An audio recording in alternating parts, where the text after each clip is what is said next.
안녕하세요. 수학의 심장을 달다 고등부에서 수학을 맡고 있는 수학 대표 강사 김태웅이라고 합니다. 자, 오늘은 좀 가볍고 어려운 주제는 아니에요. 뭐냐면은 어설픈 완벽주의가 나를 망칠 수 있다. 그러니까 어설픈 완벽주의는 큰 그림을 좀 못 보게 하는 경향이 있어서 좀 완벽주의를 좀 버리고 진도를 나가거나 아니면 숙제를 하거나 이런 거에 대해서 조금 부담을 좀 버리자, 이런 얘기를 좀 하려고 해요. 그래서 완벽주의를 버리는 게 왜 나쁘지? 라고 생각하시는 친구들이 있을 수 있어요. 그래서 하나 예시를 들어서 조금 설명을 드려볼까 합니다. 자, 지금 화면을 같이 보시면은 제가 옆에 중3이라고 써놨고 뭐라고 써있냐면 구의 부피와 건널비 이렇게 돼 있죠. 미래엔 교과서에서 이제 출판한 거에서 2북 그쪽을 따왔는데 구의 부피와 건널비 중3 때 배우는 내용에 대한 거예요. 그래서 처음에 어떻게 배우냐, 구의 부피는 어떻게 구하는가 이렇게 써있죠. 구의 부피는 어떻게 구하는가. 그래서 잘 읽어보면은 어떤 식으로 하냐, 실험을 통해서 조금 얘기를 해요.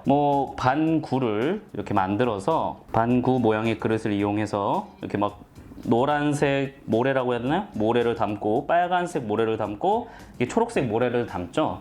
그래서 결론은 뭐냐, 이렇게 3층으로 딱 3번 해서 다 채워지더라, 원기둥이. 이런 게 결론이에요. 그래서 여기 밑에서도 말하죠. 자, 위의 생각력에 의해서 반구의 부피는 원기둥의 부피의 3분의 1이므로 해가지고, 자, 구의 부피는 원기둥의 부피의 3분의 2을 할 수 있다. 구의 부피는 반구의 2배겠죠. 자, 그래서 우리는 이런 공식을 외웁니다.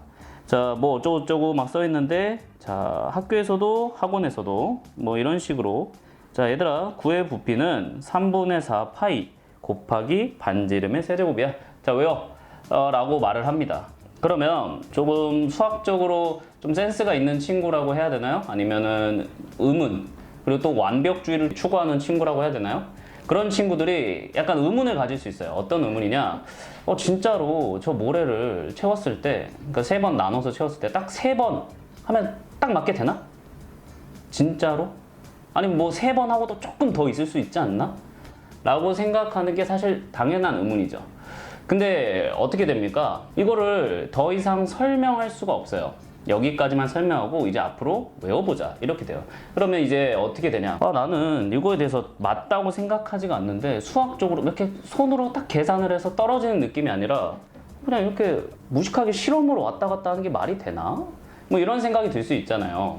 그래서 이거를 중3 때는 자, 받아들여, 이렇게 얘기를 합니다. 근데 이제 우리가 고3 미적분으로 잠깐 넘어가 볼게요. 이렇게 화면을 같이 보시면은, 자, 여기 고3 미적분이라고 이제 타이틀에 써놔 있죠? 오른쪽 위에다가. 그리고 정적분을 이용하여 입체 도형의 부피 구하기.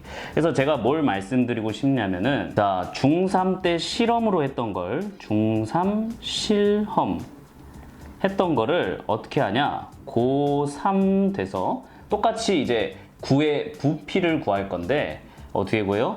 수식, 즉 식을 이용해서 구합니다.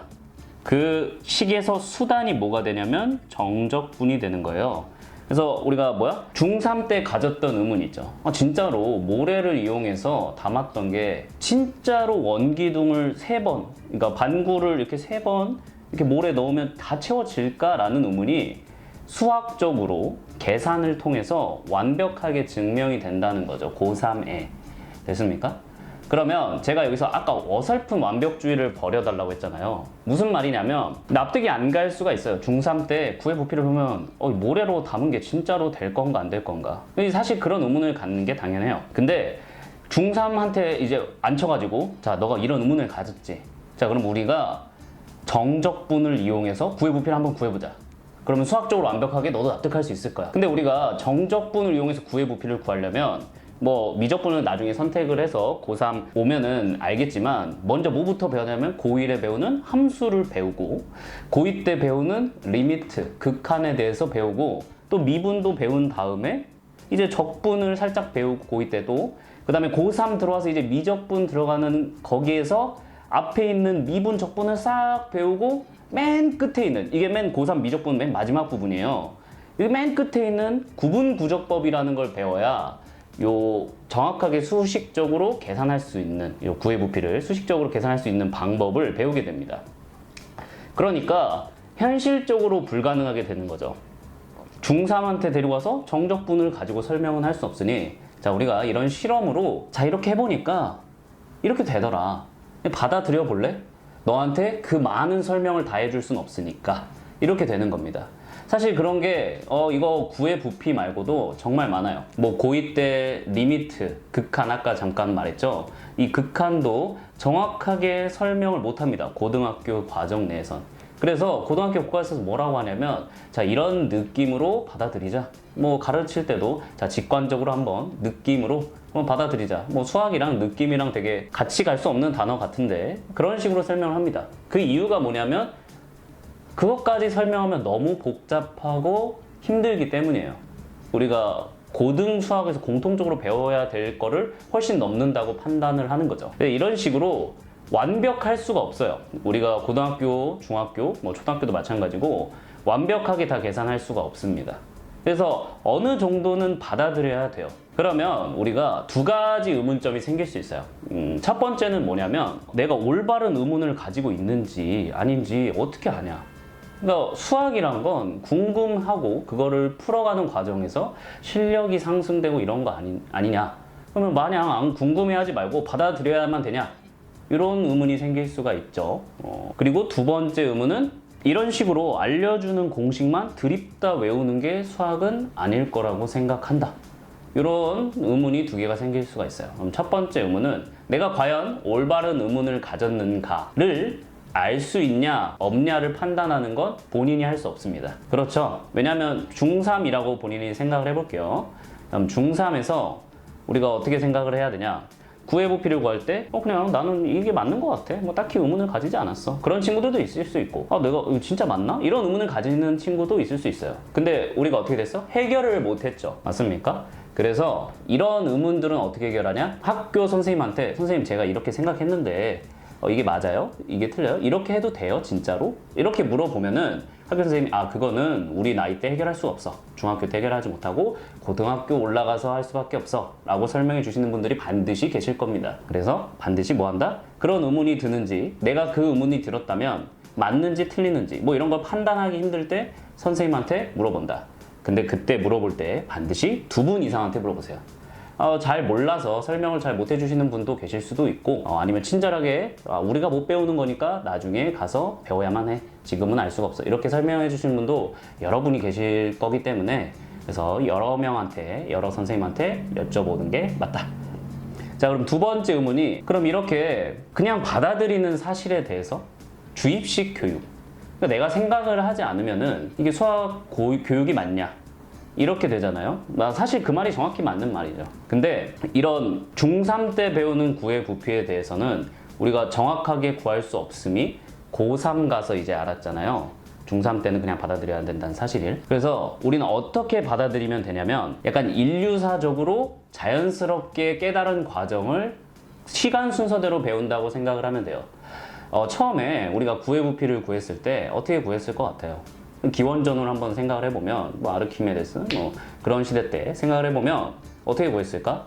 직접 해봐서 이렇게 모래나 물이나 뭐 이런 걸 해봐서 했을 수밖에 없을 것 같아요. 그렇죠?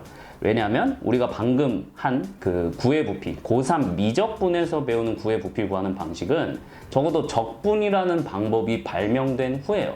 그게 언제 발명됐냐? 1700년 이후에 그 라이프니츠와 뉴턴 세대 이후에 이제 그 두 명이 미분과 적분을 이제 고안하면서 발명된 거니까 그 사이에 공백이 있을 거란 말이죠. 그래서 그 사이 때 동안은 구의 부피가 왜 이렇게 될까에 대해서 정확하게 논증을 하지 못했더라면 이제 미분과 적분을 발명하면서 이제 발견하면서 어떻게 된다? 정확하게 계산할 수 있는 방법을 배웠다.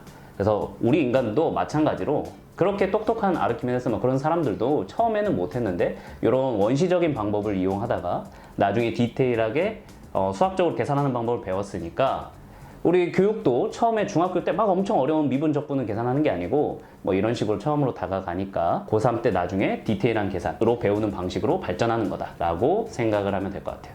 그래서 주의할 건 뭐냐? 그냥 받아들이는 주입식 교육이 아니고 내가 정확하게 그 나이 때 증명할 수 없는 사실에 대해서 완벽하게 하려고 하지는 마라. 할 수 없으니까. 이랬습니까? 하지만 모든 수학 문제에 대해서 의문을 갖는 건 바람직하다. 그럼 그 의문을 가질 때 해결을 할 수 있냐 없냐의 기준의 척도는 선생님한테 내가 이걸 해결할 수 있습니까? 없습니까? 여쭤보는 거다. 어렵지 않죠? 그래서 어설픈 완벽주의를 버리고 조금 나아가다가 뭔가 걸리적거리는 게 있으면 선생님한테 여쭤보고, 만약에 내가 납득이 됐어, 그러면 이제 계속 나아가면 됩니다. 해결할 수 없는 의문에 대해서 너무 꽁꽁 싸매지 말자. 자, 이게 오늘 선생님이 드리고 싶은 얘기였습니다.